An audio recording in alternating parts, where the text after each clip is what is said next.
नमस्कार बच्चों, good morning. सभी बच्चे तैयार होंगे आज फिर से। बच्चों आज हम आनुवंशिकी को ही कंटिन्यू करने जा रहे हैं, तो थोड़ा पेशेंस से पूरी वीडियो, एक्सप्लेनेटिव वीडियो को ध्यान से देखिएगा। हमारा टॉपिक है लिंग संलग्नता, ठीक है, और लिंग संलग्न वंशागति।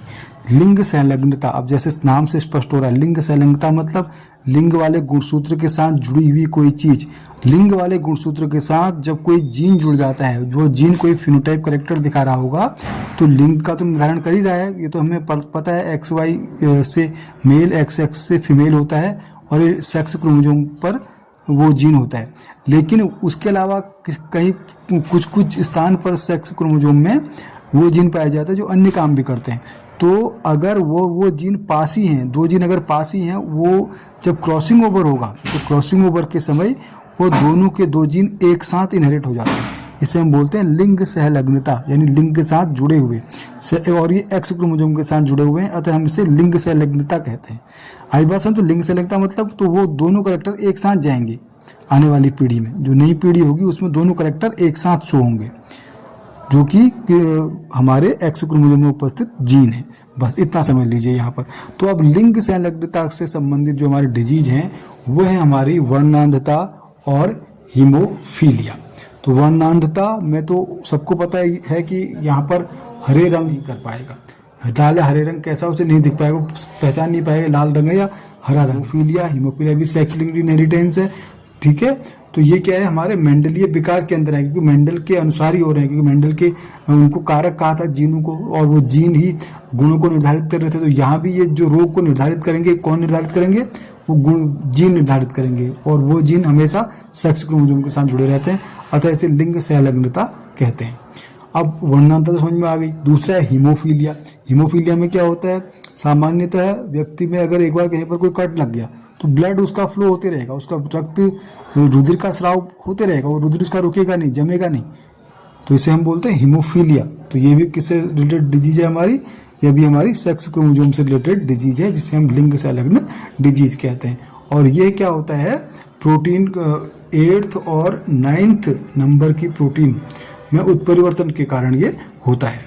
ये जो डिजीज होती है वो 8th और 9th प्रोटीन के उत्परिवर्तन के कारण होती है। ये हमें ध्यान रखना है। नीट के लिए, बायोलॉजी के बोर्ड एग्जाम के लिए ध्यान रखने की आवश्यकता नहीं है, केवल हीमोफीलिया का जनरल आप पता। नेक्स्ट टॉपिक हमारा है उत्परिवर्तन। तो बच्चों जैसे नाम से स्पष्ट है, उत्परिवर्तन यानी कि कुछ परिवर्तन हो रहा है, कुछ चेंज हो रहा है। अब किस में चेंज हो रहा है, गुणसूत्र में और जीन में।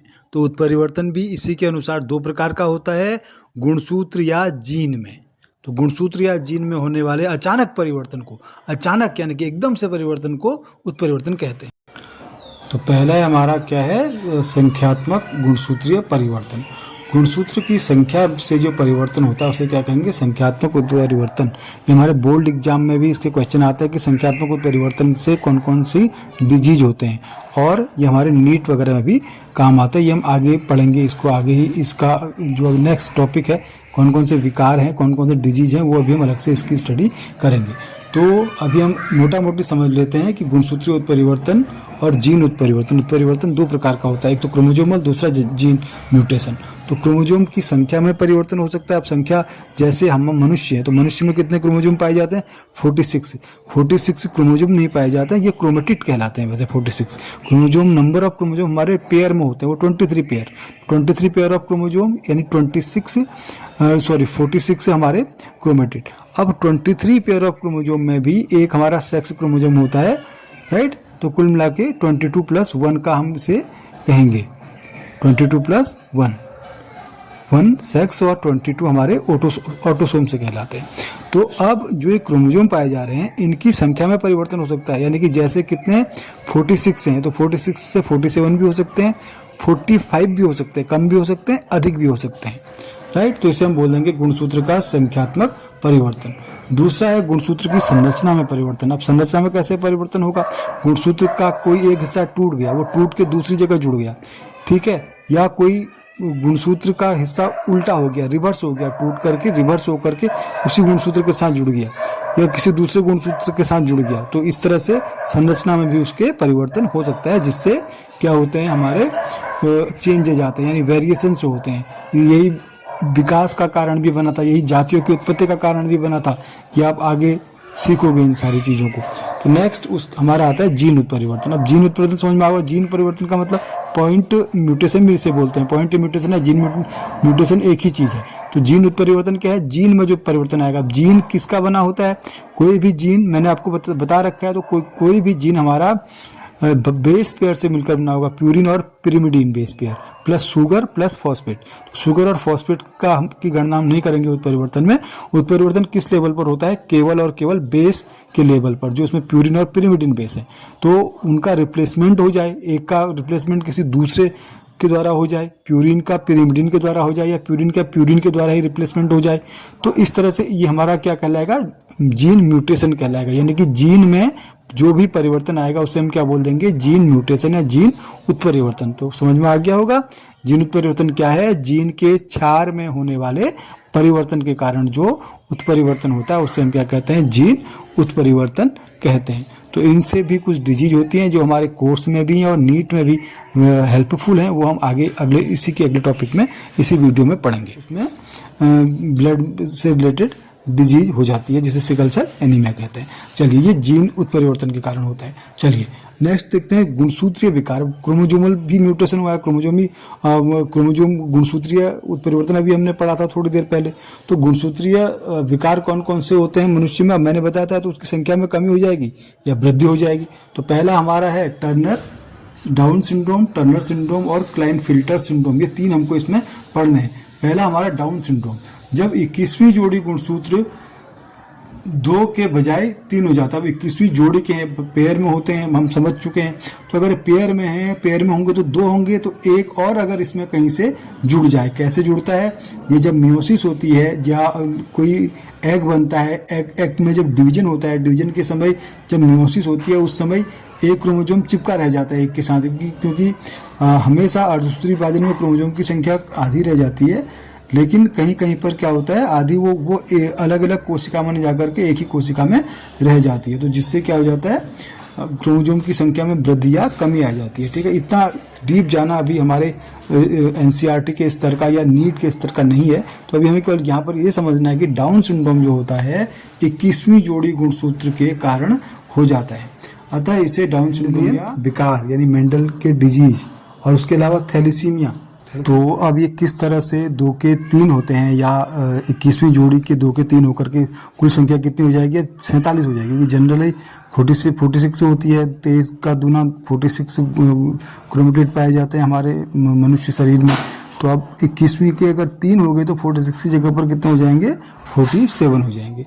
लेकिन ये क्यों होता है ये भी हमें जानना आवश्यक नहीं है। हालांकि मैं थोड़ा आपको रेफरेंस के लिए बता दूं कि ये इस वजह से होता है, जब एग बनता है, एग की पोलर बॉडी बनती है फीमेल में, ह्यूमन के केस में, तो उस समय क्या होता है कि इसका साइटोप्लाज्म तो डिवाइड हो जाता है, लेकिन इसका केंद्र विभाजित नहीं होता है कभी कभी। ठीक है, तो ऐसी अवस्था में जहाँ पर 2 ही रहने चाहिए थे, 2 के 3 हो जाता है, क्योंकि एक वो एग से भी आ जाता है। 2 तो पहले से ही है उसमें, डिप्लॉयड तो पहले से ही है, और एक क्रोमोजोम उसमें मेल से आ जाता है। तो इस तरह से वो ट्रिप्लॉयड हो जाता है फॉर अ व्हाइल। ठीक है, तो उसे हम क्या बोलते हैं? एक क्रोमोजोम उसमें अधिक हो जाएगा, तो जिससे गुणसूत्र की अधिकता हो जाएगी। इस केस में जो डिजीज होगी उसे हम क्या कहेंगे? डाउन सिंड्रोम कहेंगे। ठीक है, तो इसे मंगोली जड़ता भी कहा जाता है। ठीक है, अब इसमें क्या ध्यान रखना है हमें? इसमें 47 गुणसूत्र हो जाते हैं, तो जनरली 46 होते हैं, जाहिर सी बात है 21वां अगर एक बढ़ गया तो 47 हो जाएंगे, और 16-17 वर्ष में इनकी आयु समाप्त हो जाती है। और इनकी गर्दन मोटी, त्वचा खुरदरी, और ये सारी थ्योरी है, इसको थोड़ा आपको ध्यान रखना है। जी मोटी, तो ये 2-3 कैरेक्टर इसके ध्यान रखने हैं। डाउन सिंड्रोम में क्या होता है? गर्दन मोटी, त्वचा खुरदरी, गर्दन उसकी मोटी हो जाएगी, त्वचा खुरदरी। जब मंगोली है तो मंगोल लोग जैसे होते हैं, मंगोल लोग की त्वचा खुरदरी होती है, जीभ मोटी होती है। ठीक है, गर्दन मोटी होती है। तो इस तरह का गुण इसमें पाए जाएंगे। अगला आ जाइए टर्नर सिंड्रोम। तो टर्नर सिंड्रोम क्या है? जब व्यक्ति में लिंग गुणसूत्र में 2 की जगह क्या हो जाता है? 1 ही रह जाता है, एक गुणसूत्र की कमी हो जाएगी इसमें। लेकिन ये सेक्स रिलेटेड डिजीज है। टर्नर सिंड्रोम किससे रिलेटेड? लिंग गुणसूत्र से रिलेटेड है। तो यानी कि यहाँ पर हमें क्या करना है? अब एक कम रहेगी, वहाँ एक बढ़ रहा था, डाउन सिंड्रोम में एक बढ़ रहा है, 46 से 47 हो गए, यहाँ कम हो गया तो 46 के कितने हो जाएंगे? 45 हो जाएंगे। और इनमें जो भी फीमेल होगी, क्योंकि यह क्या होगी? मोनोसोमिक डिजीज होती है। भाई मोनोसोमिक का एग्जाम्पल है, मोनोसोमी, ट्राइसोमी, ये अभी इसका क्रोमोसोम का अलग से एक मैं वो दूंगा इसका शॉर्ट वीडियो, तो उसमें ये सारा समझाऊंगा कि मोनोसोमी और क्या होती है और ट्राइसोमी क्या होती है, ये सारी चीज़ें थोड़ा हल्का सा एक रेफरेंस उसका दूंगा, लेकिन उतनी आवश्यकता इसकी पढ़ने वाली नहीं है। चलिए, तो ये 45 हो जाएंगे। इसका जो फीमेल होगी उनका जो स्तन होता है वो कैसा होता है, चपटा होता है, अंडाशय इसमें अनुपस्थित होता है, तो फर्टाइल होंगी नहीं, ये स्टाइल होंगी, मासिक धर्म इनमें नहीं हो पाता है। नेक्स्ट आ जाता है क्लाइनफिल्टर सिंड्रोम। ठीक है, तो क्लाइनफिल्टर सिंड्रोम अगर गुणसूत्र, वहाँ क्या हो रहा था अभी थोड़ी देर पहले, लिंग गुणसूत्र से संबंधित ही डिजीज थी टर्नर भी, ये भी हमारे लिंग गुणसूत्र से ही संबंधित है। ठीक है, अब इनको ध्यान रखना है। डाउन सिंड्रोम तो सिंपली है, ऑटोसोम में हो जाएगा, कोई 21 में हो रहा है। अब ये दोनों जो पीछे के हैं ये हमारे सेक्स क्रोमोसोम से रिलेटेड है।